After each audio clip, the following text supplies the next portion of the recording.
그러므로 우리는 흔들리지 않는 나라를 받았으니 감사를 드립시다. 히브리서 12장 28절의 말씀입니다. 여러분은 자기 자신을 잘 살피고 양떼를 잘 살피십시오.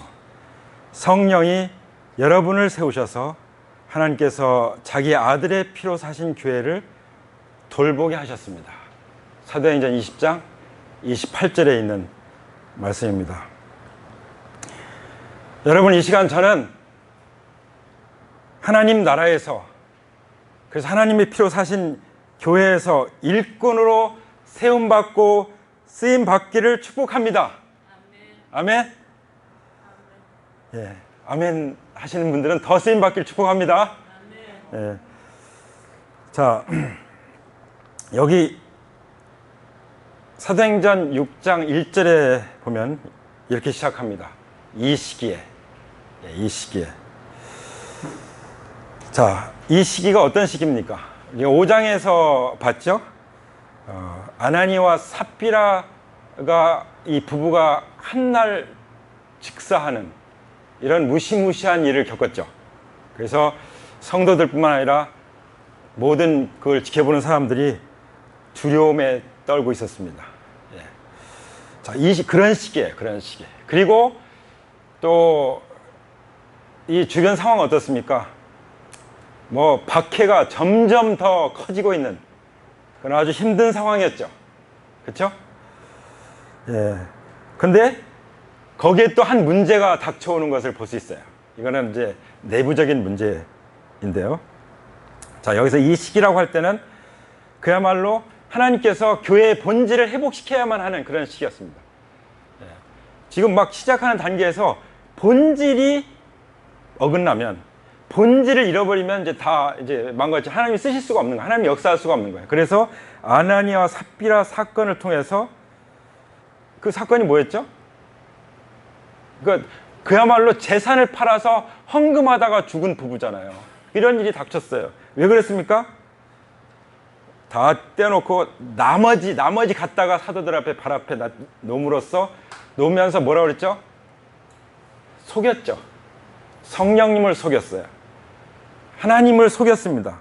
성령님 하나님이신데 성령님을 속였습니다. 그래서 바로 예수님이 모든 것의 주권을 가지고 계시다는 것을 부정하는 그런 결과를 가져왔죠. 그래서 죽었어요. 그렇죠?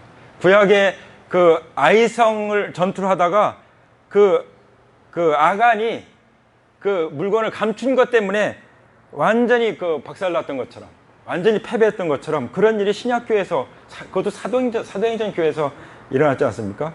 그래서 주재권과 또 그 거룩성을 회복하는 그런 일이 이제 일어난 거죠. 그러니까 교회는 뭐가 중요하죠? 예수님이 주님이십니다. 이것이 벗어나면 안 됩니다. 교회는 또 뭐죠?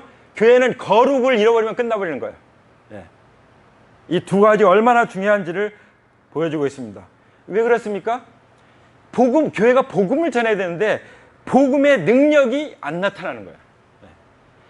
복음은 성령님의 권능으로 전하는 건데 이 성령님이 역사하지 않는 거예요. 그런 어려움을 이제 해결하고 났습니다. 이런 시기에 이제 그러다 보니까 어떤 일이 일어났죠? 제자들이 점점 더 불어나고 있었습니다. 예.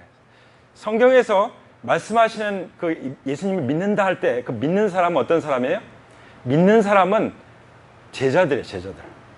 진정으로 믿는 사람들은 어떤 사람들이에요? 제자들이에요. 제자는 뭐죠? 예수님을 따르는 사람들이에요. 할렐루야! 예.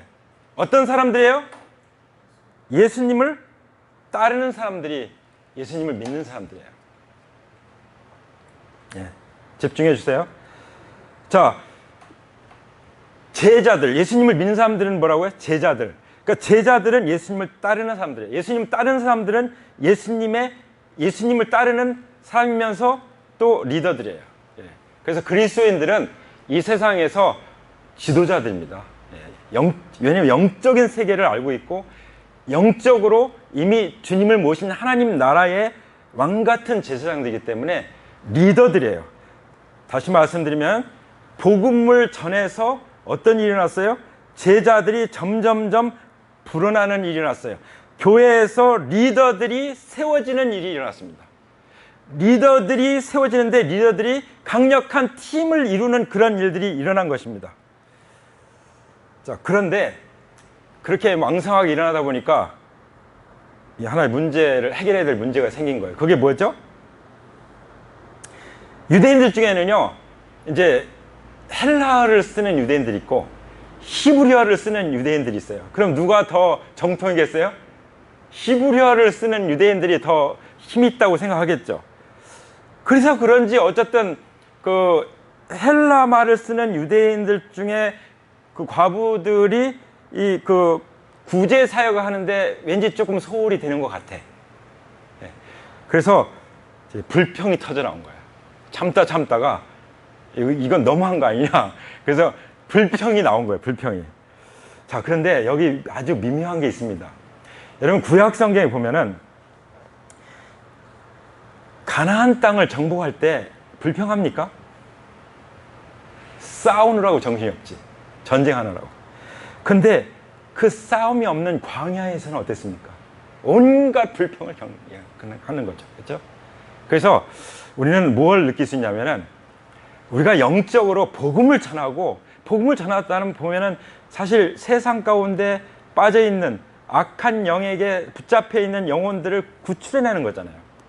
사자의 입을 찢고 영혼들을 그 양을 뺏어 오는 다윗처럼 우리가 영혼들을 가져온다는 것은 그것은 싸움이에요. 전쟁이에요. 정복하는 전쟁이에요. 그런 상황에서는 원망과 불평이 있을 수가 없어요. 그렇죠? 왜 사람들이 그 문제가 일어나냐? 그냥 먹고 사는 문제에만 초점을 두고 살기 때문에 그런 거 아닙니까?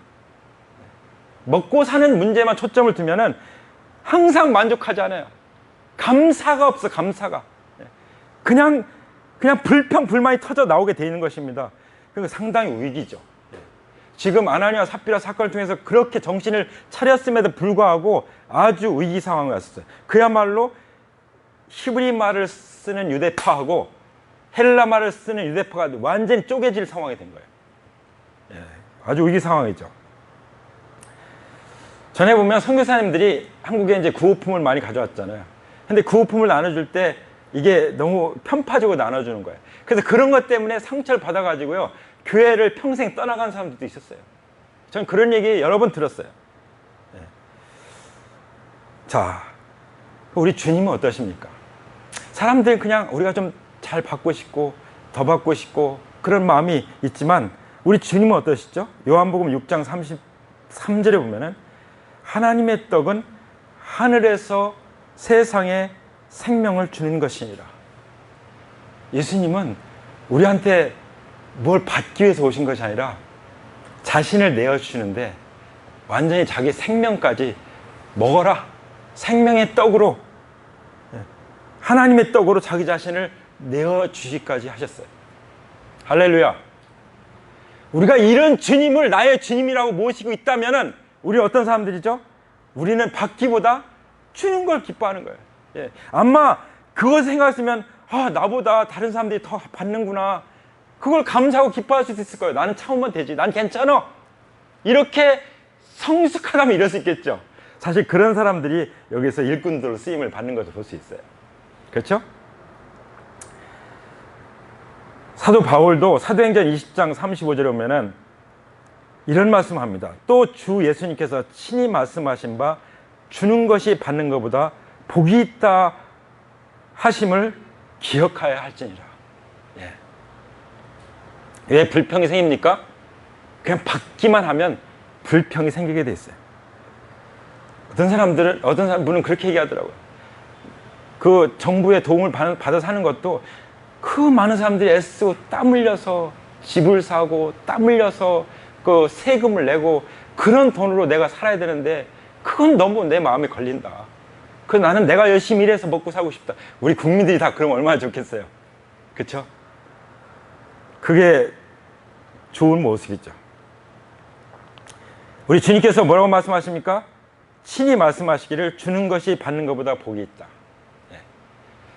제가 저 시골에서 어떤 조그만 식당에서 혼자 밥을 먹어야 하는 때가 있었어요. 최근에. 그런데 그 된장찌개를 시켰는데 거기서 직접 만든 거예요. 근데 맛이 아주 남다른 거예요. 그래서 정말 이거 맛있네요. 그랬더니 어디서 오셨네? 서울서 왔다고. 그러더니 그러냐고. 맛있게 드셔서 감사하다고 그러면서 된장도 만든 거 퍼주시고 청국장도 퍼주시고 비지도 주시고 마늘도 다 깐 거 주시고 만큼 담아서 주시는 거예요. 그래서 제가 식대를 거슴돈을 안 받으려고 했어요. 그랬더니 그 돈을 받으면 제가 축복받기 위해서 베푸는 건데 그러면 안 됩니다. 그래서 제가 거슴돈을 받았어요. 네. 왜냐면 진짜 축복이 되도록 하기 위해서. 보니까 그림 이런 거 보니까요, 믿는 사람이 아니에요. 안 믿는 사람도 그게 축복이라는 걸 아는 거예요. 예. 이게 주는 것이 받는 것보다 복이 있다, 이걸 아는 거예요. 예. 왜냐면 다 하나님 형상이잖아요. 그렇죠? 모든 사람 믿든 안 믿든 하나님 형상이기 때문에 그 속에 그런 마음이 있는 거죠. 예. 그래서 이 중요한 시기에, 지금 핍박이 오고 있고 복음을 전해드리는 이 중요한 시기에 이 불평의 문제가 이제 어떻게 해결되는지를 우리는 좀 더 자세히 볼 필요가 있습니다. 예. 왜냐하면 문제라는 건 항상 일어나잖아요. 그렇죠? 개인적으로나 가정적으로나 교회적으로나 국가적으로 문제는 항상 있게 돼요. 그래서 지도자들은 이 문제를 잘 해결해서 이 문제를 해결하는 것이 오히려 성장의 기회가 되는 것이죠. 예. 바로 교회의 부흥에, 교회의 성장의 기회가 되는 것을 볼 수가 있습니다. 그야말로 사도행전 교회가 이제 복음을 전해서 영혼들이 구원받아서 제자들이 점점 불어나는 그런 상황 속에서 외부의 핍박도 있지만 내부의 문제가 발생할 수 있는데, 그때 이 문제를 올바르게 해결함으로써 오히려 교회가 성장하게 되는 것을 볼 수가 있습니다. 할렐루야. 그래서 사도행전 5장은 그야말로 하나님의 주권과 교회의 거룩성을 회복하는 일이 있었죠. 그 다음에 6장에서는 이 불평의 문제를 이제 해결하는데 어떻게 해결합니까? 그 불평의 문제 해결하는데 리더들을 세우는 것으로 해결하는 걸 볼 수 있어요. 모든 문제는 일꾼들을 올바로 세우는 거예요. 또 반대로 일꾼들을 잘못 세우면요, 아주 돌이킬 수 없는 문제를 저지르기도 해요. 네. 그렇죠? 우리는 정말 하나님 앞에 여기 나오는 것처럼 올바른 일꾼들로 성장하기 원하고 준비되기 원하고 그렇게 쓰임받기를 축복합니다. 아멘? 예. 자, 전 교회에 대해서 인식을 좀 새롭게 하게 됐어요. 저는 교회는 늘 아시다시피 교회는 하나님의 가족이다. 그래서 저는 그야말로 교회에서 부모의 역할을 잘하면 된다고 생각했어요. 근데 사실 교회는 그 수준에 머물러 있지 않습니다. 교회는요, 하나님의 기업입니다. 그러니까 교회는 우리가 형제 자매들이고 또 영적 지도자들은, 리더들은 부모이지만 교회는요, 하나님의 기업이기 때문에 우리는 일꾼들로 또 쓰임을 받아야 돼요. 그렇죠? 그리고 하나님의 교회를 잘 운영을 해야 될 책임이 리더들에게 있는 거예요. 그렇죠? 그리고 더 나아가서 교회는 또 어떤 정체성을 가지고 있냐면 하나님 나라의 군대예요. 그래서 저는 그걸 깨닫습니다. 우리는 적어도 리더들은 또 교회 성도들이 교회 안에서 이 군사들로 무장되어야 된다. 그리고 교회에는 전략이 있어야 된다, 전략. 그래서 우리가 전략을 다 세운 거죠. 그리고 교회의 리더들은요, 지휘관이에요. 저는 교회에서 지휘 사령관의 역할을 해야 되는 거예요. 그런 것을 하나님께서 깨우쳐 주십니다. 그럴 때 교회가 영향력을 미치는 거예요. 교회가 점점 더 든든하게 서서 세상을 정복하게 되는 거죠. 그래서 주변 사람들이 두렵고 떨게 되는 거죠. 그래서 우리가 교회에 대한 올바른 인식을 갖는다는 것이 얼마나 중요한지 알 수가 있습니다. 그냥 교회는 하나님의 가족이다 이것만 생각하면 그냥 형제자매 사랑하고 그냥 같이 잘 지내면 되지, 말씀 잘 배우고 지내면 되지, 여기에 머물러 있을 수 있다는 것이죠. 근데 하나님께서 말씀하신 교회, 하나님께서 의도하신 교회는 하나님의 기업을 이어가는 교회고, 하나님 나라 가운데, 하나님 나라의 통치 가운데 이 세상을 정복하는 교회인 거예요. 믿습니까? 그러니까 올바른 일꾼들이 세워져야 되는 것이죠. 아멘? 그래서 2절에 보면은 이렇게 나옵니다. 그래서 12사도가 제자들을 불러놓고 말하였다. 우리가 하나님의 말씀을 전하는 일을 제쳐놓고서 음식 베푸는 일에 힘쓰는 것이 좋지 못합니다. 예. 처음에는 리더들이 다 해야 되죠. 북치고 장구치고 다 해요. 그야말로 모자를 여러 개를 다 써요. 근데 사람들이 이제 구원받고 성장하면 모자 하나씩 벗어줘야 되는 거죠. 예. 그게 뭐야? 셀 리더로 세우는 거예요. 예. 물론 뭐 재능이나 이런 걸 따라서 각자 역할들을 할 수 있지만 그거는 교회 행정적 일들이고, 여기 말씀 보면은 7 집사들이 세워졌는데 이 사람들이 행정적인 일만 했습니까? 그냥 구제하는 일만 했습니까? 스데반 보세요. 빌립 보세요. 복음 전하는 일 하지 않습니까? 그렇죠? 복음 전해서 영혼들을 구원해서 나의 영적 자손을 번성하는 것이 하나님의 목적이고 우리의 목표고 우리가 초점을 두어야 되는 것입니다. 그것을 우리에게 분명히 보여주는 거예요. 이것을 우리는 강구하면 안 되는 거예요. 그렇죠? 자, 12사도들이 이제 팀이 이 해결을 하는 거예요. 제자들, 리더들을 불러놓고 어떻게 하면 좋냐? 근데 그 해답은 우리 투표합시다 이게 아니에요. 그 해결책은 뭐냐면 사도들이 먼저 자신의 그 문제점을 고백하는 거예요. 우리가 이런 다른 일들 하다 보니 말씀 전하는 일, 기도하는 일을 소홀히 했다. 이걸 먼저 교회 앞에 고백하는 거죠. 네. 사실 회개하는 거예요. 그렇죠? 네. 이 문제점을 자기에게서 찾는 거죠. 그리고 이제 우리 사람들을 세우자. 이렇게 이제 말씀하시는 거죠. 자, 우리가 어떤 문제를 해결할 때 이렇게 해결해야 돼요. 교회 지도자들이 먼저 하나님 앞에 가고 그 문제의 근원이 뭔지를 깨닫고 그걸 같이 그 문제를 가지고 내놓고 같이 의논하고 기도하면서 이제 풀어나가면 하나님께 다 해결해 주시죠. 사실 사도행전의 교회가 제대로 가려면 말씀 없이 됩니까? 기도 없이 됩니까? 말씀과 기도가 없으면 그 하는 모든 일이 다 가증한 거예요. 그렇죠? 자기 왕국을 세우는 거예요. 하나님이 말씀을 주시고 그 말씀을 이루어 가시는 과정이 되는 것이 하나님 나라인데 자기들이 통치하는 나라가 되는 거죠. 그렇죠? 앞으로는요 어떤 세상이 오냐면 아모스 8장 11절 이렇게 말씀하십니다. 그날이 온다. 그날이 온대요. 어떤 날이 오냐? 밥이 없어서 겪는 배고픔이 아니다. 물이 없어서 겪는 목마름이 아니다. 그럼 뭐예요? 성경은 말씀하시기를 주님의 말씀을 듣지 못해서 성령님이 역사하지 않아서 이게 문제라는 거예요. 그렇죠? 그래서 많은 사람들이 주님의 말씀을 찾으려고 돌아다니는 거죠. 예. 예. 오늘 그 역대하 말씀 보면은 그 미가야라고 하는 그 한 선지자와 이 말씀을 제대로 받지도 않고 전하는 400명의 선지자와 400대 1로 겨루는 것을 볼 수 있더라고요. 400대1이 될 수 있어요. 우리가 하나님 말씀 올바로 받고 하는 데서 400명이 다른 소리를 하는데 나 혼자만 하나님의 주신 말씀만 전할 수도 있다고요. 그렇죠? 그런 역사적 사건이 구약에 나오잖아요. 그렇죠?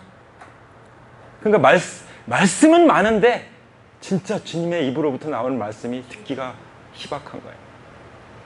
온갖 성령이 역사한다는 건 많은데 진정으로 진리의 영이신 성령님이 말씀 가운데 이끌어 가시는 그 역사는 찾기가 힘들 수도 있다는 거죠. 예. 앞으로 그런 시대가 올 것을 아모스를 통해서 예언해 주셨습니다. 예수님 어떠십니까? 예수님은 예수님야말로 40일 동안 금식 기도를 하셨죠. 40일을. 얼마나 정말 아마 물도 마시지 않으셨을 거예요. 얼마나 정말 굶주리고 힘드셨어요. 그런데도 뭐라고 말씀하십니까? 사람이 떡으로만 살 것이 아니라 하나님의 입으로 나오는 모든 말씀으로 살 것이 아니라 신명기 8장 3절의 말씀을 인용하면서 말씀하시잖아요. 그렇죠? 교회가 바로 세워지기 위해서는 우리의 믿음이, 우리의 가정이, 우리의 자손들이 바로 세워지기 위해서는 뭐가 필요합니까? 하나님 말씀을 회복하는 것이죠. 할렐루야. 그래서 리더들이 말씀을 전하는 훈련이 너무 중요해요. 앞으로는 정말 그런 기회들을 더 가졌으면 좋겠어요. 셀들이 일어나면은 그 말씀 전하는 그 리더가 맡아야 돼요. 예. 그런 셀들을 일으키기를 축복합니다. 아멘. 그래서 에베소서 4장에 있는 것처럼 사도들, 예언자, 복음 전하는 자, 전도자, 목사와 교사 이런 사람들이 있어서 그 은사를 통해서 하는 일들이 뭐예요? 결국은 성도들을 준비시키는 거예요. 성도들을 준비시켜서 일하는 일꾼, 봉사일하는 일꾼. 여기서 봉사일이라는 것은 복음의 제사장 직무를 담당하는 것이 목표이고 초점인 거죠. 다른 것들도 섬길 수 있지만, 다른 것도 귀한 일이지만 우리가 절대로 제쳐놔서는 안 되는 일이 복음을 전하는 일이라는 것을 성경은 말씀하고 있습니다. 그래서 그리스도의 몸을 세우는 거죠. 그리스도의 몸이 뭐죠? 교회죠. 교회를 잘 세워서 어떻게 세우는 거죠? 하나님의 아들을 믿는 것과 아는 일에 하나가 되어서 온전한 사람을 이루어서 그리스도의 충만하심의 경지에까지 우리 모두가 다다르게 되는 것. 이게 그리스도의 몸된 교회를 세우는 것이라고 말씀하십니다. 그래야 우리는 세상을 정복할 수 있습니다. 그렇지 않으면요, 세상으로부터 욕이나 먹어, 욕이나. 오늘도 기도한 것처럼 욕이나 바가지로 먹는 그런 교회가 될 수는 없는 것이죠. 이 세상은 영적 전쟁터입니다. 우리를 환영하는 세상이 아니에요. 더군다나 복음을 전하면 가만히 있지 않는 세상이죠. 우리 성경 읽으면 볼 수 있잖아요. 그런데 우리는 이 도시를 점령해야 돼요. 전쟁을 치러야 돼요. 점령하려면. 그러면 그냥 먹고 사는 문제, 그냥 이런 문제들에 매여 있어는 안 되는 것이죠. 그렇죠? 우리가 그 수준에 머물러 있으면 안 되는 줄 믿습니다. 우리는 좋은 팀을 이루어야 됩니다. 우리는 리더십의 권위가 필요합니다.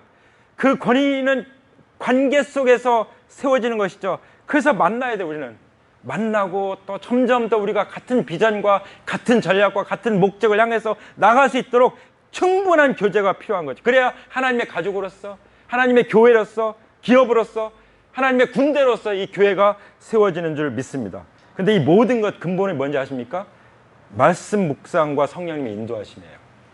그래서 레마의 말씀, 하나님의 입으로부터 내게 직접 주시는 그 말씀을 듣고 순종하는 훈련이 될 때 권위의 순종이 됩니다.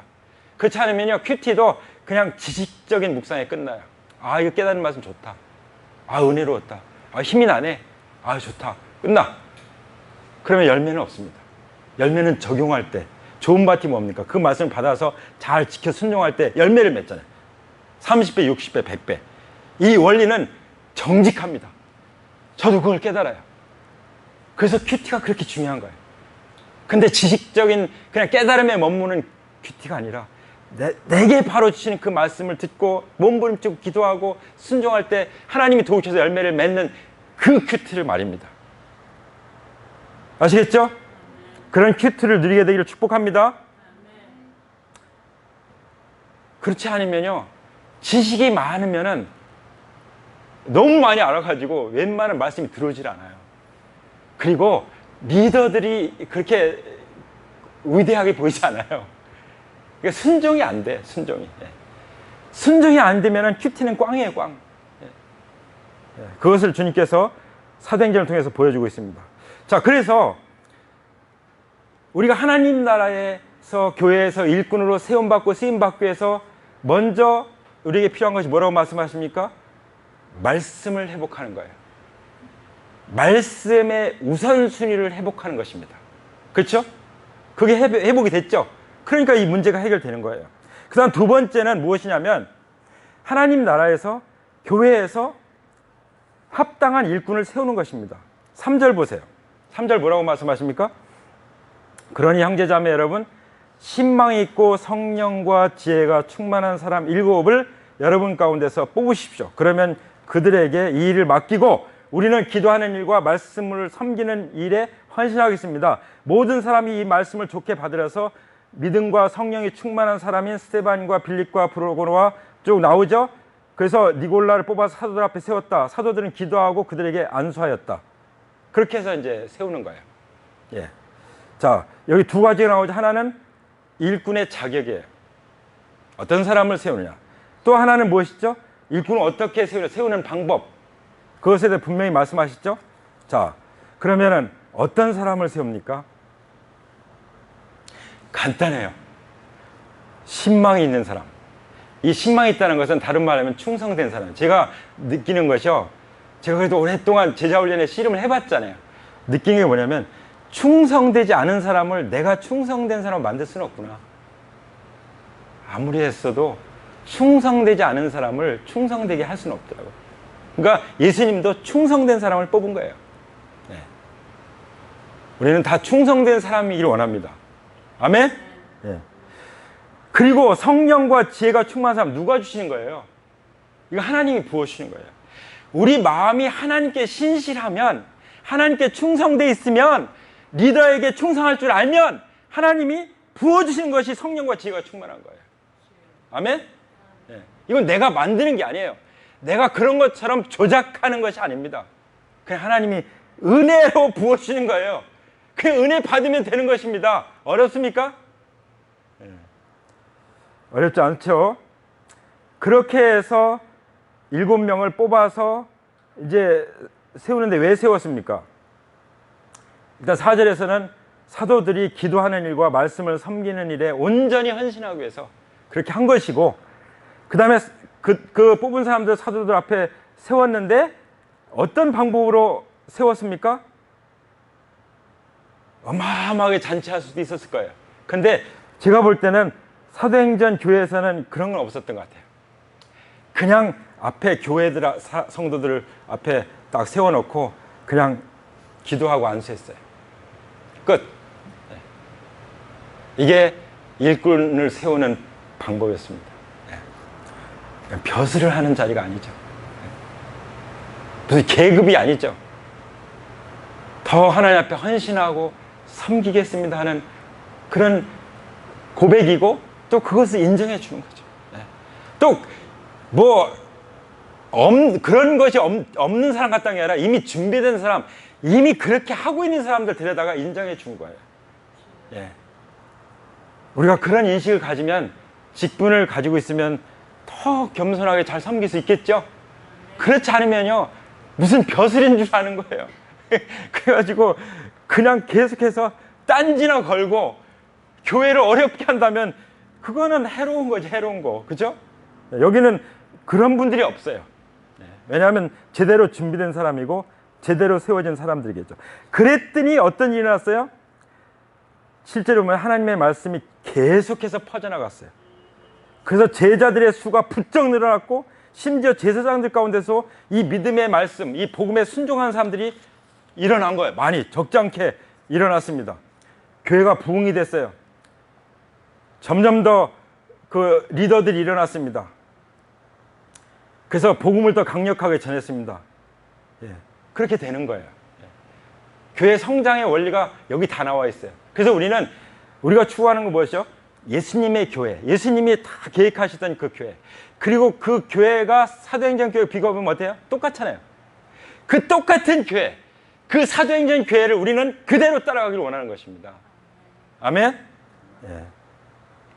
그러면 그 일꾼들이 어떻게 했어요? 그 세워진 일꾼들이. 그 일꾼들의 대표 인물이 누구죠? 스데반 나중에 체포가 되죠. 왜 체포됩니까? 복음 전하기 때문에 체포된 거예요. 나는 뭐 구제 사역을 위해서 세움 받았으니까 나는 그것만 하면 돼. 그러지 않았어요. 그건 당연히 하고, 이 스데반의 삶의 목적은 뭐였어요? 은혜와 능력과 이런 거 충만하고 지혜가 충만하고 믿음 충만하고 성령 충만한 것은 무엇 때문이었습니까? 복음을 전하는데 사람들이 와서 논쟁을 일으켜도 당해낼 수가 없었어요. 그러니까 나중에 어떻게 보면 결국은 사람들을 선동하죠. 어떻게 선동합니까? 장로들, 율법학자들 부추기고 공회로 끌고 가고 거짓 증인들 세우고 막 그냥 사람들 선동해가지고, 이게 선동꾼들. 이게 누군지 압니까? 그 리버디노 회당이라고 하는 그 회당에 소속된 사람 가운데 몇 사람들이 들고 일어난 거예요. 그 사람들이 바로 스데반을 공격하는 것입니다. 네. 그 중에 14절 보면 이런 말씀입니다. 이 사람이 나사렛 예수가 이곳을 헐고 모세가 우리에게 전하여 준 규례를 뜯어 고칠 것이라고 말한 것을 우리가 들었습니다. 다 거짓 선동이죠. 사실 예수님이 요한복음 2장에서 그런 말씀하셨어요. 이 성전을 허물어라. 그러면 내가 사흘 만에 다시 세우겠다. 근데 유대인들은 어떻게 생각했죠? 이 성전 짓는데 46년 걸렸는데 사흘 만에 세운다고 미쳤구만. 사기꾼이구만. 이렇게 생각하겠죠. 근데 예수님은 무엇을 말씀하셨어요? 예수님의 몸이 성전이에요. 그래서 예수님이 십자가 돌아가시면서 성경대로 3일 만에 다시 살아날 것을 말씀하셨는데 그걸 못 알아듣는 거예요. 그러니까 종교에 매이면요, 못 알아들어요. 못 알아들어. 예. 종교에 매이면은 아무리 복음을 들어도 성경을 들어도 못 알아들어요. 그리고 잘못 알아들어요. 엉뚱하게 알아들어요. 그런 현상이 일어나는 거죠. 사실 제자들도 잘 못 알아들었죠. 그래서 요한복음 2장 22절에 보면은 예수님께서 죽은 사람들 가운데서 살아나신 뒤에야 그가 말씀하신 것을 기억하고서 성경 말씀과 예수님께서 하신 말씀을 믿게 되었다고 말씀하시죠. 역시 성경은 어떻게 믿는 거예요? 부활을 통해서 믿는 것입니다. 아멘. 모든 말씀, 성경의 모든 말씀은 어떻게 믿어요? 부활을 통해서 믿는 것입니다. 할렐루야. 부활을 통해서 믿지 않으면요, 믿을 수가 없어요. 믿을 수가 없어요. 제자들도 못 믿었는데요. 그렇죠? 그리고요, 이 종교인들처럼 악한 영에 이끌려요. 그래가지고 거짓말을 하고 사람들을 세워서 선동이나 일으키고, 이게 누가 하는 짓이에요? 예수님 말씀하신 대로 요한복음 8장에 말씀하잖아요. 너희는 너희 아비인 마귀에게서 났다. 너희 아비의 욕망대로 하는구나. 그는 처음부터 살인한 자다. 그 속에 진리가 없다. 거짓말쟁이다. 거짓의 아비다라고 예수님이 딱 폭로하셨잖아요. 그렇죠? 그렇게 마귀에 이끌리고 마귀의 이용을 당하는 거예요. 하나님께 쓰임을 받는 것이 아니라 마귀에게 이용을 당하는 것입니다. 우리도 그럴 때가 있지 않기를 원합니다. 우리 절대 그런 일이 없기를 원합니다. 그래서 이제 15절에 보면은 공의에 앉아있는 사람들이 막 그 스데반을 바라봤죠. 모두가 다 바라봤더니 어땠어요? 스데반의 얼굴이 천사의 얼굴 같았어요. 예. 이게 그야말로 한 집사님의 얼굴이에요. 예. 예. 이 성경이 말하는 장로와 집사, 감독, 이런 직분들의 수준이 어떤지를 알겠죠. 사실 저도 미달이죠. 예. 정말 이 스데반이 복음을 전하는데요, 이제 다음번에 보시겠지만 사도행전 7장에 보면은 구약 성경을 완전히 꿰뚫고 있어요. 예. 예. 전문가의 전문가. 그리고 성령이 충만해가지고 지금 선동을 당해서 완전히 모함을 당하고 있는데 그것에 위축되거나 분노하거나 그러지 않아요. 얼굴이 천사의 얼굴 같은 거예요. 할렐루야. 왜 그랬을까요? 주님을 봤거든요. 하나님 보좌 우편에 벌떡 일어서서 계신 주님을 보니까 얼굴이 천사 얼굴 같아요. 아멘. 그런데 고린도전서 13장에 보면은 그때 우리가 얼굴과 얼굴을 맞아야 주님을 볼 것이라고 말씀해 주셨습니다. 그 예수님의 얼굴에는 하나님의 영광이 있어요. 할렐루야. 고린도후서 4장 6절에 보면 예수 그리스도의 얼굴에 나타난 하나님의 영광을 아는 지식의 빛을 우리에게 주셨느니라고 말씀하셨죠. 할렐루야. 그래서 욥이 이렇게 고백했습니다. 나의 구원자가 살아계시니 나를 돌보시는 그가 땅 위에 우뚝 서실 날이 바로 오고야 말 것이다. 내 살갗이 지금 다 썩은 다음에라도, 내가 죽어서 다 썩는다고 할지라도, 내 육체가 다 썩은 다음에라도 나는 하나님을 배울 것이다. 할렐루야.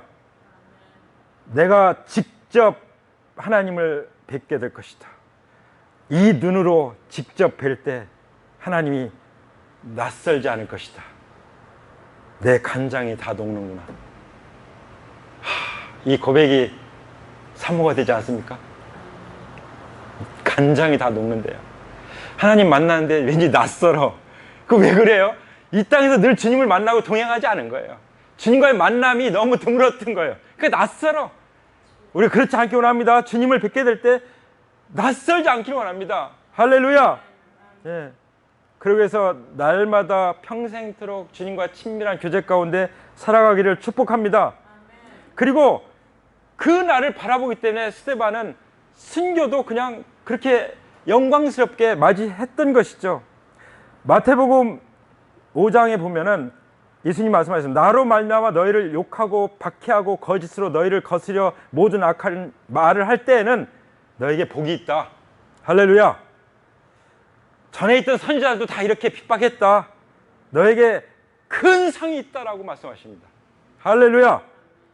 보라, 내가 속히 오리니 내가 줄 상이 내게 있어 각 사람에게 그가 행한 대로 갚아주리라고 분명히 약속해 주셨습니다. 사도 바울은 그것을 알기 때문에, 믿기 때문에 결박과 환난이 나를 기다린다고 하지만 내가 달려갈 길과 주 예수께 받은 사명 곧 하나님의 은혜의 복음을 증언하는 일을 마치하면은 나의 생명조차도 조금도 귀한 것으로 여기지 아니하노라. 이 고백을 하면서 순교를 향해서 달려갔던 걸 볼 수 있습니다. 우리에게 이런 영광이 있길 원합니다. 우리 다 같이 기도하겠습니다. 우리 자리에서 일어나서 주님의 얼굴을 바라보기 원합니다. 스데반에게 보여주셨던 하나님 보좌 우편에서 서서 계셨던 그 주님의 얼굴에 있는 하나님의 영광을 이 시간 바라보기 원합니다.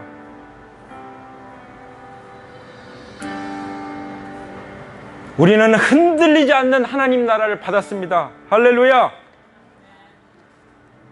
우리는 하나님의 피로 사신 교회를 돌보고 복음을 전하는 일꾼들로 부름을 받았습니다.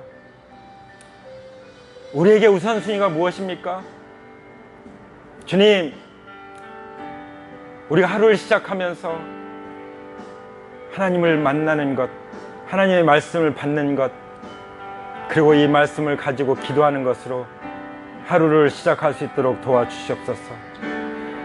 우리의 큐티가 그냥 말씀 공부하는 큐티가 아니라 그걸 넘어서서 매일매일 주님이 나에게 주신 그 말씀을 붙잡고 순종함으로 그 말씀을 실행하고 실천해서 열매 맺는, 하나님께 영광 돌리는 열매를 맺는 그런 큐티가 되게 하여 주시옵소서. 아버지, 우리 마음이 주님 앞에 충성되기를 원합니다. 신실하게 원합니다. 그래서 하나님이 부어주시는 은혜와 능력을 받기 원합니다. 지혜와 성령의 기름 부으심을 받기 원합니다. 그래서 하나님 나라와 하나님 피로 사신 교회 가운데 일꾼으로 세움을 받고 쓰임을 받기를 원합니다.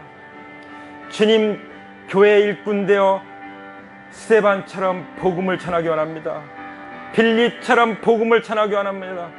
사도들처럼 하나님의 말씀을 전하는 것과 기도하는 일에 전념하기 원합니다. 주님, 저희들을 받아주시옵소서.